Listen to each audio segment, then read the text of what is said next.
When it comes to property deals, there is no such thing as dead ends. In today's video, I'm going to show you how you can monetize on every single deal. And yes, I do mean every single deal. Let's go.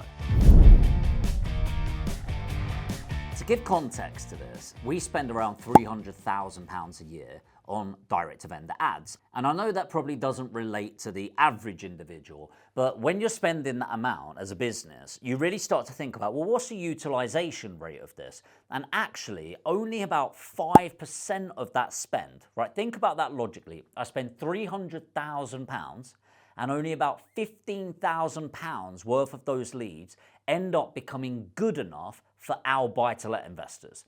And because we want to get the best ones for us and our investors, that means 95% of that, 285,000, is wasted. But it doesn't quite work like that, because obviously it's not spend 15 grand and then there you go, you've got them. It just means that 5% of the leads are actually good enough for us and our investors. So of the 95%, you're going to have around 20% of the leads that just aren't leads. And I mean, oh, I filled in the ad without knowing, or a fake number, a fake email, or, oh no, I don't really have a property I'm looking to sell. I was just looking for a valuation, or, oh, I don't actually have a property to sell. My auntie has one. All of that stuff. We're dealing with around 75% of the leads left. And of those 75% of the leads, what I realized is that they had a property to sell, but either it wasn't within our criteria or we just couldn't get it at a price good enough for us and our investors. And that wasn't good enough for me. So I started going on a little bit of a mission and thinking about, if somebody has a property to sell, at Aspire, my company, we should be able to monetize that in some way. And I'm going to show you every way that we monetize on those 75%. So we've mentioned the 5% already, deal packaging. So my main business, Aspire Property Group, what we do is we build portfolios for myself and the investors. And I say the investors, I am one of the investors.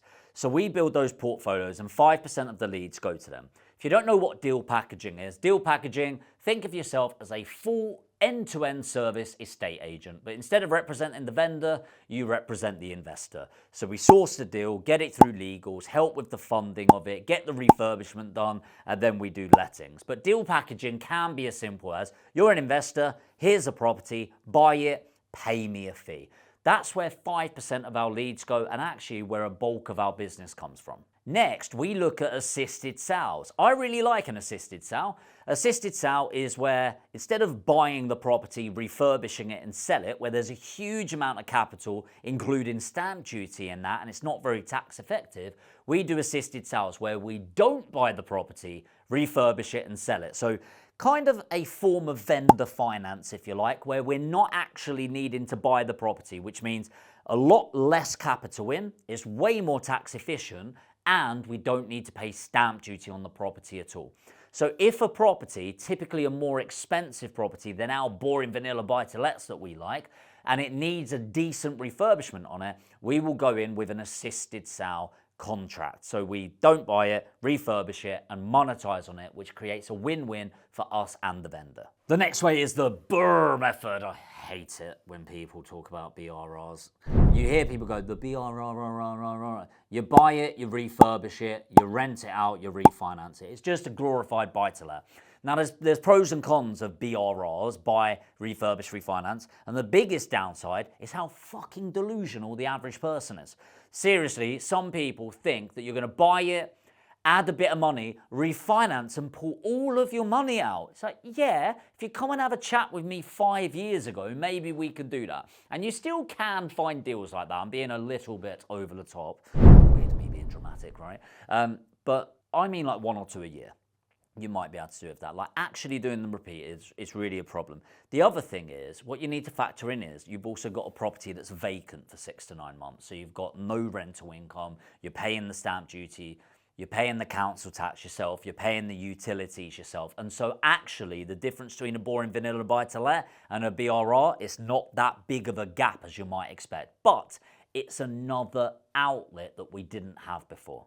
Just know the fact you've got to pay with cash or bridging rather than mortgage. Number 4, we flip it on. So I am not a big fan of doing flips. I prefer assisted sales, but flips are still a great way of making money. The easiest way is you buy something, you refurbish it and sell it. My preferred method of doing flips is I'll buy something that's a 2-bed, reconfigure the walls upstairs to make it into a 3-bed and sell it at that new valuation. The only time I actually do a flip where I'm buying it rather than assisted sale where I'm not buying it is where I'm able to get a larger discount on the property because the vendor needs the money, speed and certainty. Whereas with an assisted sale, it's usually somebody that's an older age group. Maybe they're moving into a care home or moving into a rental closer to their family, okay? These people, they don't actually need the money and they want to make sure they're getting the optimum price. So that's the difference between a flip and an assisted sale with what strategy I'll go through. And by the way, 2025 is probably not a bad year for flips because the market is relatively stable and is likely to be stable or grow a little bit through this year. Number 5, and getting a little bit more advanced now, is title splits. So you can do it when you get a freehold property, which is where you own the ground as well as the property, and you get it from land registry, okay? You get the title, you see what you own. Now, what a lot of people do is they'll get a block of flats, for example, and then they'll title split it. So they buy it as one big freehold, and then they split it up into individual leases. So say it's 10 flats. If it's on a freehold, technically it's one building. When you split it up, it's 10 individual flats.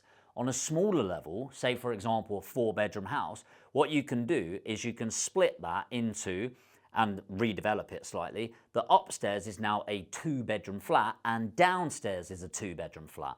And then you can split the utility, split the council tax, and then split it into 2 leases. And so suddenly you've gone from owning one 4-bed house to 2 2-bedroom flats. And in most locations, that will add a significant amount of value. And we quite like doing that. Number 6, lease options. This is where you don't actually need to own them. So what makes really good lease options is when something's in negative equity. So when somebody's overdeveloped, over-leveraged the property, which happens sometimes, especially when there's a change in market, and they can't really sell it because they've attached too much debt to the property. And often this isn't just through a mortgage. It could be they got a second loan and attached it to the property, all of that sort of thing. So what you can do is you can have the right to buy the property at some point in the future, but you're not obligated to buy it. So the right, but not the obligation. So what we do is we control the asset rather than own it. And one of the oldest people to do this was J.D. Rockefeller, arguably one of the richest people to have ever lived. And he said the famous line of own nothing, control everything. And actually, the Rockefeller Center in New York was a concept based on his option strategy. So it's a really powerful strategy, and it's a really cool way to take control of portfolios without putting down 25% in a deposit. Number 7, auction resales. We actually did this recently. We had a property that was it was a nice buy to let. It actually ticked the boxes, but it was non-standard construction, had a couple of issues. It didn't have structural movement, but it had prior movement in there, just so much that it wasn't going to allow for a mortgage, and it just made it a little bit sticky. And the situation with the vendor was that they needed to get it shifted ASAP. So what we did is we ended up putting a contract on it, a sales contract, and we just chucked it straight into auction. So we didn't buy the property at all. We just had the right to market it wherever we did. We chucked it on the market, and I think we had it agreed at 90. So it was honestly one of those where will it sell, won't it sell? And this was Hawthorne. It was 2 weeks ago at the time of filming. And we put it in at 90, and we put in the contract that the buyer of the property will have to pay for all of the legal fees, etc. It ended up selling for 95 grand, so not massive, but we made £5,000 from a deal that we were going to walk away from because we couldn't do anything.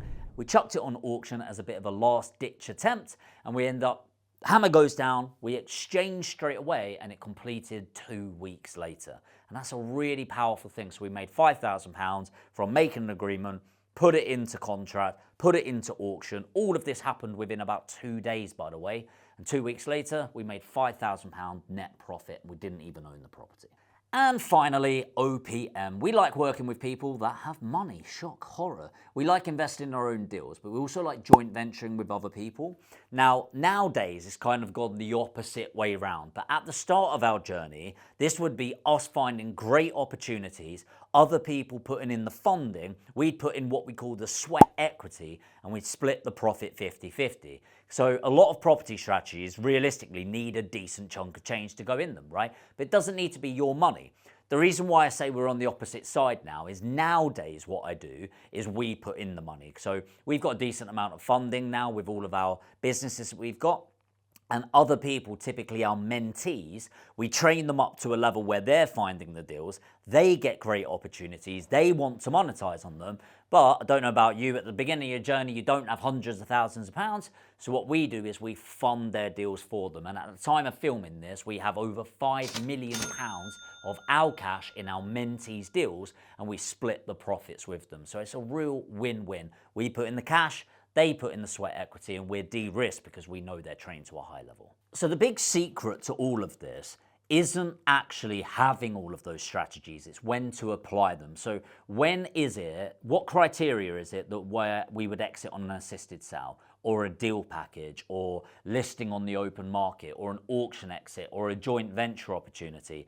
And this is where two things come into play. It's your education and your community. So if you don't know this, I run an education company, and one of the pillars that we really build it around is on community. I'm a big believer that your network is your net worth. And especially with our mentees, what we do is we have this pillar of education, coaching and ongoing accountability, whilst having the community spirit to support each other. And then what we do is we fund those deals for them. So if you're interested in getting involved in that, and it could be any of the 8 strategies that I've said or all of the others, we run something called the Elite Property Trading Academy, which is a 12-week program that takes you from beginner to winner in any strategy and gives you the opportunity to joint venture with us. If you want to have a chat about what that looks like, you can just book yourself in for a free one-to-one strategy session. If you put education in the comments, I'll send you a link and you can book that in free of charge over the next couple of weeks. And it'd be really interesting just to have a chat to help you on that journey, and hopefully we can play a part in that. Before I wrap up, what I'm really interested in is what's your strategy for 2025? What are you really excited about? I like having multifaceted exits. I don't like being restricted to it, but that's taken time to build up and get the education, the contracts, and the team around that.